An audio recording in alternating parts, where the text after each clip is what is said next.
그럼 정말 괜찮으신 거죠? 그냥 가세요. 네, 괜찮습니다.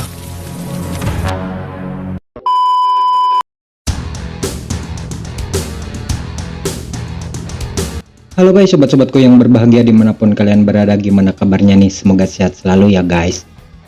Kembali lagi bersama kami, channel Mondays Movie, channel yang khusus membahas alur film. Film yang bertema psikopat memang asik untuk diikuti ya guys. Selain jalan ceritanya yang menegangkan, hal tersebut juga bisa sedikit mengurangi kapusing kita dalam menghadapi setiap masalah yang kita hadapi, terutama cicilan Bang Emok. Untuk itu pada kesempatan kali ini saya akan coba merangkum sebuah film yang bertema tentang psikopat. Walaupun film ini sudah banyak direview oleh channel-channel besar, tapi semoga saja pembahasan yang akan saya berikan bisa menghibur kalian semua ya guys. Namun sebelum masuk ke ceritanya, seperti biasa jika kalian suka dengan videonya bisa like, share, dan subscribe channel ini. Dan langsung saja, always here right now. Anjir, bisa oke ngomong bahasa Inggris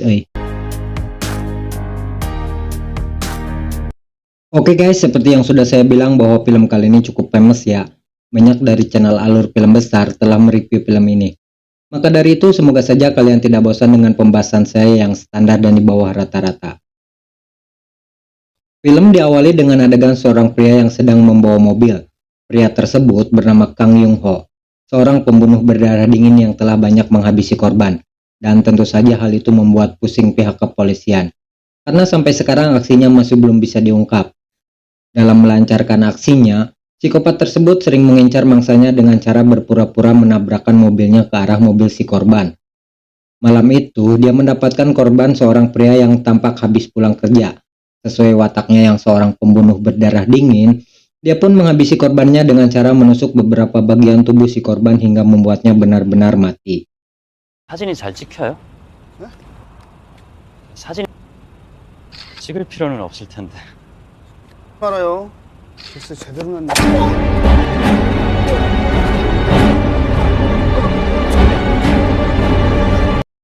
Scene kemudian berganti dengan memperlihatkan seorang polisi yang bernama Jung Tae-suk. Siang itu, Tae-suk tampak sedang merajah sebuah klub yang sering dijadikan sebagai tempat perjudian. Di tempat lain, seorang bos gangster yang bernama Jang Dong-su mendapat laporan bahwa tempat bisnisnya telah dirajia oleh polisi tadi. Namun, itu bukanlah masalah besar bagi Dong-su. Sebagai seorang bos gangster, Dong-su tentu saja mempunyai banyak koneksi dalam kepolisian, dan membereskan masalah itu bukanlah perkara sulit baginya. Keesokan harinya, polisi mulai menyelidiki TKP pembunuhan tersebut. Di tempat lain, Dong-su terlihat sedang berbincang dengan partner bisnis yang bernama Ho Sang-do. Mereka sedang membicarakan tentang orang lain yang terlibat dalam bisnis mereka. Walaupun terlihat akur, namun pada kenyataannya mereka tetaplah bersaing dalam bisnis hitam tersebut. Selain menginvestigasi TKP, polisi mulai melakukan analisa terhadap kasus tersebut. Tae-suk yakin bahwa ini adalah ulah dari orang yang sama.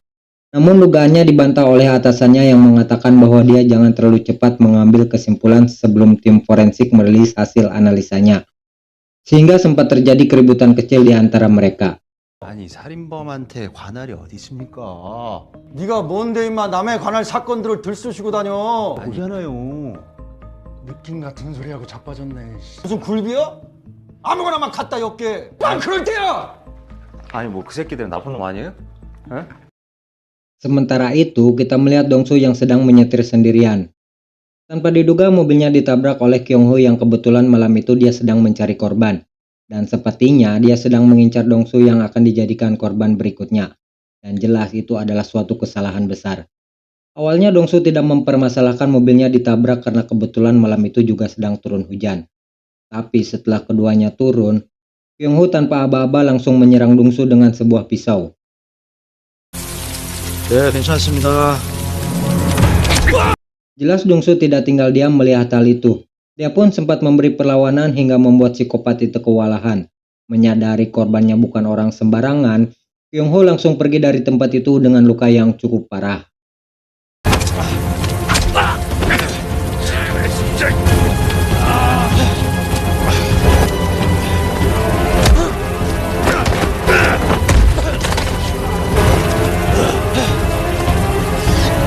일로 와.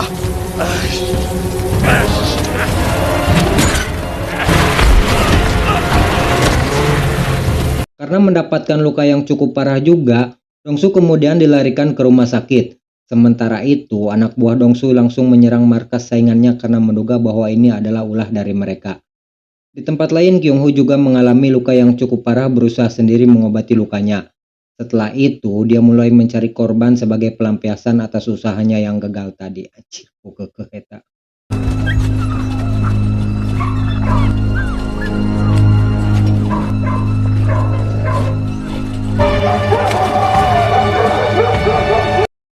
Di dalam kantor polisi, Tae-suk meminta izin kepada atasannya untuk menangani kasus itu. Karena dia sangat yakin bahwa ini adalah kasus yang berkaitan dengan kasus pembunuhan sebelumnya. Dia juga mengatakan bahwa ada korban yang selamat, sehingga dia sangat bernafsu untuk segera menangkap penjahat tersebut. Namun atasannya tetap tidak mengizinkan dia dan malah menugaskan tim lain untuk menangani kasus ini. 조직하고 아무 상관도 없는 놈이라니까.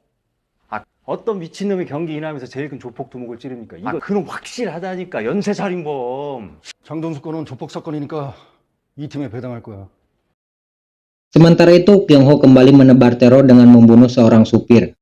Tapi kali ini dia sedikit ceroboh dengan meninggalkan sebuah bukti, yaitu pisau yang sering dipakai untuk mengeksekusi. Dongsu yang tidak terima dengan kejadian yang menimpanya, segera bergerak cepat untuk menangkap Kyung-ho. Dia pun meminta seseorang untuk membuat sketsa wajahnya. Dampak dari kejadian itu, para investor yang ikut dalam bisnis Dongsu mulai ragu dengan reputasinya sebagai bos gangster. Dan tentu saja hal tersebut berpengaruh ke bisnis yang dikelolanya. Untuk mempercepat proses penangkapan, akhirnya Dongsu bekerja sama dengan Tae-suk untuk segera mengungkap kasus ini. Dia akan memfasilitasi Tae-suk untuk mengejar dan menangkap psikopat itu. Dan siapapun yang lebih dulu menangkapnya, maka dialah yang berhak melakukan apapun kepada penjahat tersebut. 우리 애들 쓰고 진행비도 내가 돼. 훨씬 더 그 새끼를 잡고 싶거든. 먼저 잡는 사람이 갖는 거지. 그러니까 Anak buah Dongsu yang sudah mendapatkan pisau itu segera membuat rencana dengan membunuh saingan bisnisnya menggunakan pisau tersebut, sehingga hal itu bisa memancing sang psikopat untuk keluar dari persembunyiannya. Dan benar saja, Kyung-ho yang menyadari hal itu segera merespon kejadian tersebut dengan mengirimkan sebuah surat kepada anak buah Hangso dan menuliskan bahwa ada seseorang yang menggunakan pisaunya untuk membunuh Hangso.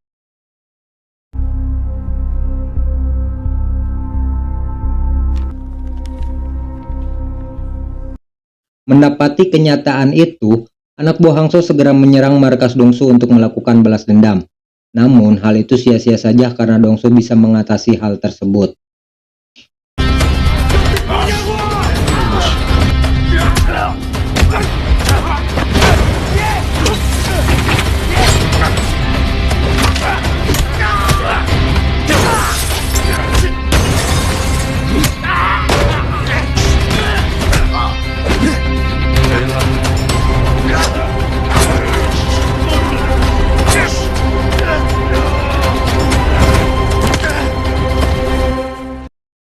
Singkat cerita, kita melihat Tae-suk yang sedang mendatangi salah satu keluarga korban yang telah dihubungi oleh Kyung-ho sebelumnya.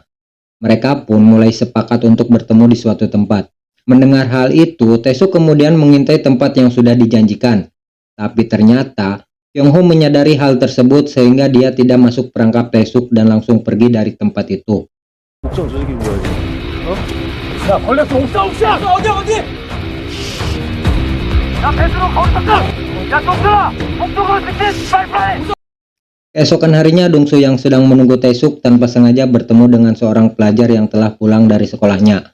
Tanpa mereka sadari, Kyung-ho berada satu bis dengan anak tersebut dan sepertinya sedang mengintai anak itu untuk kemudian dijadikan korban. Dan ternyata hal itu benar adanya. Psikopat itu menjadikan anak tersebut sebagai korban selanjutnya. Sementara itu, Dongsu yang menyadari hal tersebut segera memerintahkan anak buahnya untuk melakukan pencarian, karena kemungkinan besar psikopat itu tidak jauh dari tempat mereka. 어디인데 어디야? 도화동 북부, 월포동 서남부, 중앙광장 32번 버스 노선 따라 다시 시작 주시오. 여기서 빠뜨린. Setelah sekian lama melakukan pencarian, pada akhirnya mereka menemukan penginapan yang menjadi tempat tinggalnya dan berusaha menunggunya untuk bisa menangkap psikopat tersebut. 절대 먼저 움직이지 말고 이 안으로 들어오게 만들어야 돼. 그럼 차에 가서 이 새끼 들어오는지 봐. 절대 나가 있는 애들 전부 철수시키고 니들 3명만 일로 와봐. 나가. Setelah sekian lama menunggu, akhirnya Kyung Ho datang ke tempat itu, sehingga terjadi adegan kejar-kejaran di antara mereka.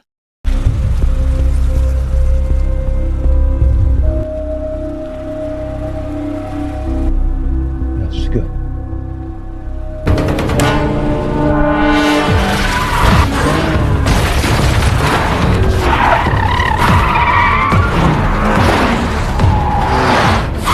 Karena Dongsu dan Taesuk tidak bisa bekerja sama, pada akhirnya psikopat itu bisa lari dari kejaran mereka. Tapi mereka tidak menyerah begitu saja. Mereka pun kembali mengejar untuk bisa menangkapnya.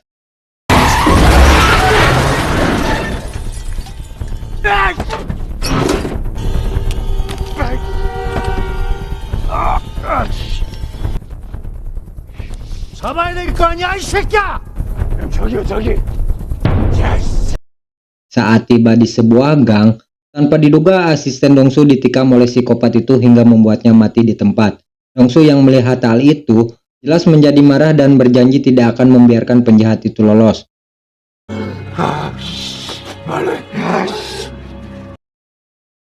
Kyung Ho yang merasa terdesak memutuskan untuk pergi ke sebuah karaoke dan masih sempat-sempatnya melakukan penyiksaan kepada seorang pengunjung. Melihat kepanikan dari si pengunjung, Dongsu mengetahui bahwa psikopat itu sedang bersembunyi di sana, dan tanpa ampun dia menghajar dan menyiksa penjahat itu sampai tak sadarkan diri.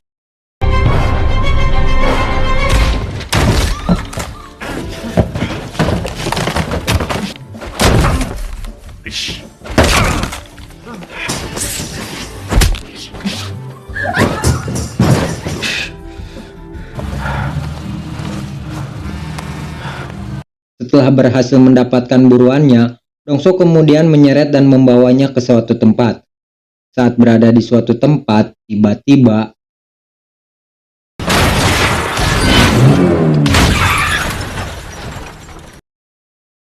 Taesuk datang ke tempat itu dan menabrakkan mobilnya hingga membuat Dongsu pingsan. Untuk kemudian dia membawa Kyung Ho ke kantor polisi. Berita penangkapan psikopat itu menjadi headline news di kota tersebut. Sementara itu, Dongsu harus menerima kenyataan bahwa bisnisnya digerebek oleh polisi. Di kantor polisi sendiri, kita melihat Taesuk sedang menginterogasi Kyung Ho. Namun dengan tengilnya, dia mengatakan bahwa polisi tidak mempunyai bukti yang kuat untuk membuatnya bersalah di pengadilan nanti.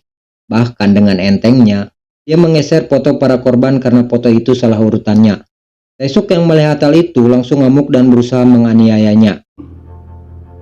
뭐야? 순서가 좀 잘못된 거.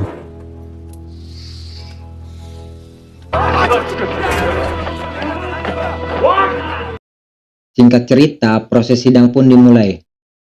Dengan ngabangus ngaler ngidul, pengacara tersangka memberikan pembelaan guna meloloskan Kyung Ho dari jeratan hukum. Tapi jaksa tidak tinggal diam melihat hal itu. Dia pun memanggil salah satu korban yang merupakan korban satu-satunya yang selamat, yaitu Jang Dong-su. 이 사건의 목격자를 증인으로 신청합니다.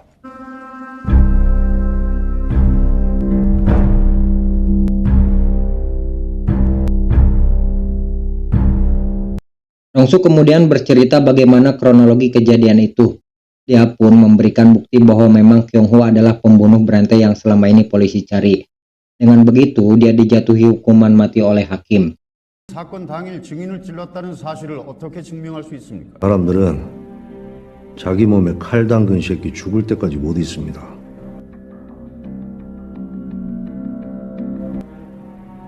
저기 저 새끼가 맞습니다. 뭐 증거? 나도 나쁜 놈이지만 저런 새끼는 살려두면 안 되는 거라고. 저 새끼 옷 한번 벗겨보십시오. 내가 왼쪽 가슴을 찔렀는데 새끼가 내 차를 뒤에서 들이받아가지고 날 내리게 만든다.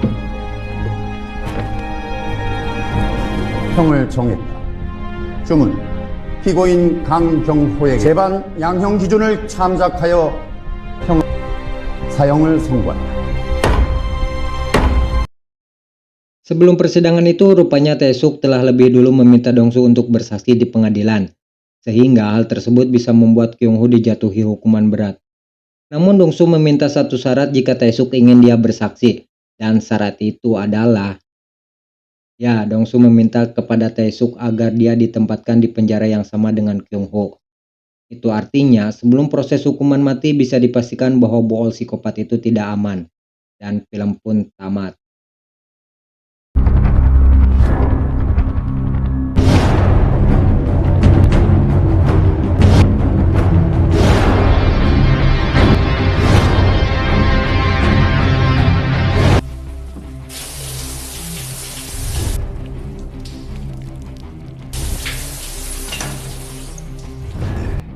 그쯤 봐야지. Terima kasih guys yang sudah menonton videonya dan tunggu video yang lebih seru lagi selanjutnya. Akhir kata saya ucapkan terima kasih dan tetap video wae.